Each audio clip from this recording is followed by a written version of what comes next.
అభ్యసన ఫలితాలు. ఈ వీడియోను చూసిన తర్వాత విద్యార్థులు భారతదేశంలో గల నదులను వర్గీకరిస్తారు.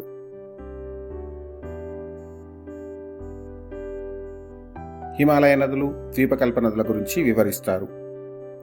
హిమాలయ నదులకు, ద్వీపకల్ప నదులకు ఉదాహరణలను తెలుపుతారు. హిమాలయ నదులను, ద్వీపకల్ప నదులను భారతదేశ అవుట్లైన్ మ్యాప్లో గుర్తిస్తారు. భారతదేశ నదీ జల వ్యవస్థ 3 భౌతిక అంశాలకు అనుగుణంగా రూపొందింది. ఇవి హిమాలయాలు, గంగా సింధు మైదానము, ద్వీపకల్ప పీఠభూమి.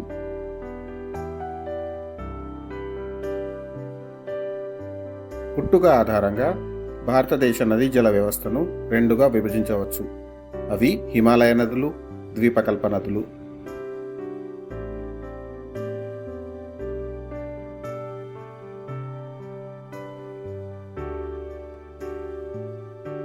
ఈ పటంలో మనం హిమాలయ నదులను చూడవచ్చు.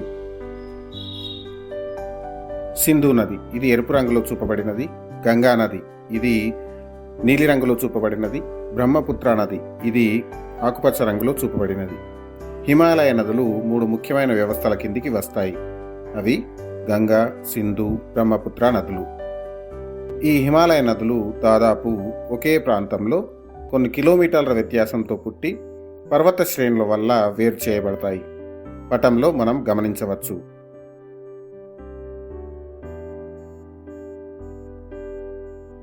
పర్వతాల ప్రధాన అక్షానికి సమాంతరంగా ప్రవహిస్తాయి. తర్వాత ఒక్కసారిగా అవి దక్షిణానికి మలుపు తిరిగి ఎత్తైన పర్వత శృంఖలాలను కోసుకుంటూ ఉత్తర భారత మైదానాలను చేరుకుంటాయి. ఈ క్రమంలోనే ఇవి లోతైన వి ఆకారపు లోయలు ఏర్పరుస్తాయి. ఇవి సింధు, బ్రహ్మపుత్ర నదుల్లో ఎక్కువగా కనిపిస్తాయి. నదులు జీవనదులు అంటే సంవత్సరం అంతా ఈ నదుల్లో నీళ్లు ఉంటాయి. వర్షపాతం, కరుగుతున్న మంచుతో నీళ్లు అందడం వల్ల ఈ నదులను జీవనదులుగా పిలుస్తున్నారు. ఇప్పుడు ఒక్కో హిమాలయ నదిని గురించి మనం నేర్చుకుందాం. మొదటగా సింధు నదీ వ్యవస్థ గురించి నేర్చుకుందాం. పటంలో ఎరుపు రంగులో మనకు సింధు నది కనిపిస్తుంది. టిబెట్లోని మానస సరోవరం దగ్గర కైలాస పర్వతాల్లోని ఉత్తర వాళ్ల వద్ద సింధు నది మొదలవుతుంది. ఇది టిబెట్ గుండా వాయువ్య దిశగా పయనిస్తుంది. ఈ సింధు నది భారతదేశంలోకి జమ్మూ కాశ్మీర్లో ప్రవేశిస్తుంది. సింధు నదికి భారతదేశంలో జీలం, చినాబ్, రావి, బియార్, సట్లెజ్లు ప్రధానమైన ఉపనదులు. ఈ ఉపనదులు భారతదేశంలో జమ్మూ కాశ్మీర్, పంజాబ్, హిమాచల్ ప్రదేశ్ రాష్ట్రాల్లో ప్రవహిస్తున్నాయి.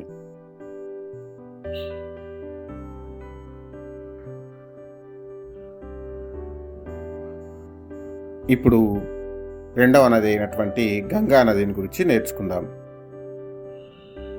గంగా నది 2 నదుల కలయిక.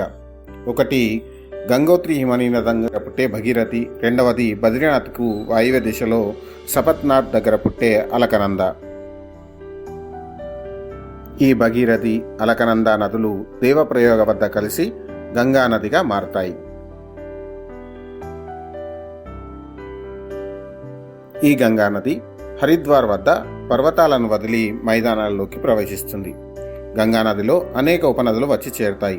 వాటిల్లో అనేకం హిమాలయ పర్వతాలలో జన్మిస్తాయి, కానీ కొన్ని ద్వీపకల్ప పీఠభూమిలో కూడా జన్మిస్తాయి.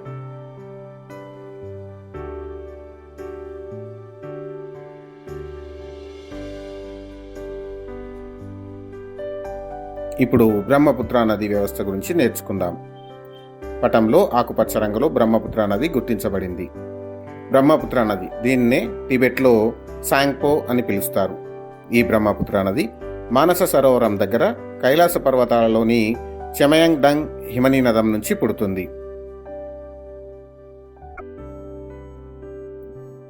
దక్షిణ టిబెట్ గుండా ఇది తూర్పునకు ప్రవహిస్తుంది. లోట్సే ట్సాంగ్ దగ్గర జల ప్రయాణానికి అనువుగా ఉండే వెడల్పైన నదిగా మారి 640 కిలోమీటర్ల దూరం ప్రవహిస్తుంది.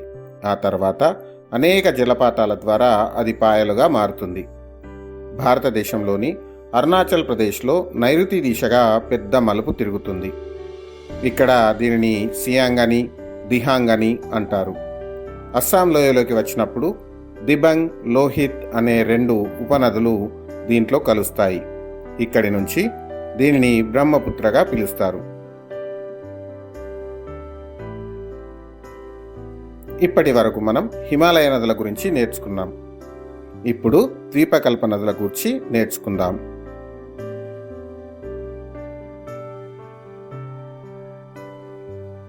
భారతదేశ ద్వీపకల్ప నదులు: సబర్మతి నది, మహీ నది,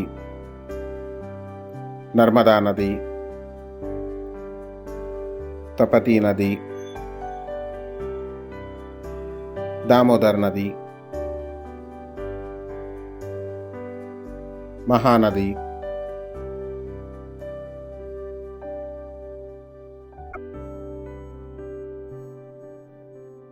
గోదావరి నది, ఇది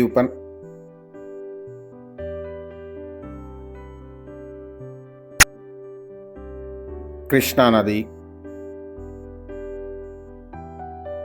పెన్నా నది,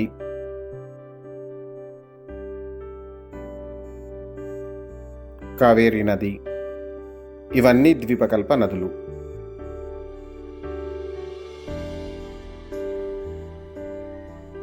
నర్మదా, తపతి నదులు కాకుండా ద్వీపకల్ప నదులన్నీ పడమర నుంచి తూర్పు వైపుకు ప్రవహిస్తాయి.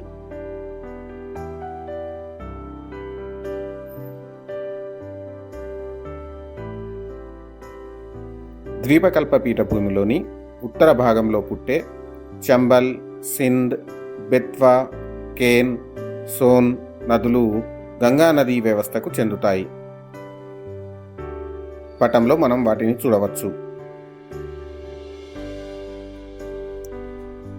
ద్వీపకల్ప నదుల ప్రవాహ మార్గం మారదు. వక్రతలు అంటే వంకర టింకర్లు ఉండవు. వీటిలో సంవత్సరం అంతా నీళ్లు ఉండవు. ద్వీపకల్ప నదులలో గోదావరి నది పెద్దది. గోదావరి నది మహారాష్ట్రలోని నాసిక్ వద్ద గల త్రయంబకంలో పుట్టి తూర్పు దిశగా పయనించి బంగాళాఖాతంలో కలుస్తుంది. మూల్యాంకనం: హిమాలయ నదులను జీవనదులు అని ఎందుకు పిలుస్తారు? హిమాలయ నదులకు ద్వీపకల్ప నదులకు మధ్య గల భేదాలను తెలపండి.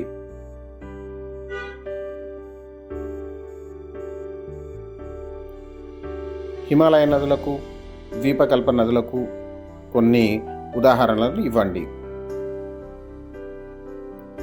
ఈ క్రింది వాన్ని భారతదేశ అవుట్లైన్ పటంలో గుర్తించండి. బ్రహ్మపుత్ర నది, నర్మదా నది, కావేరీ నది, తపతి నది.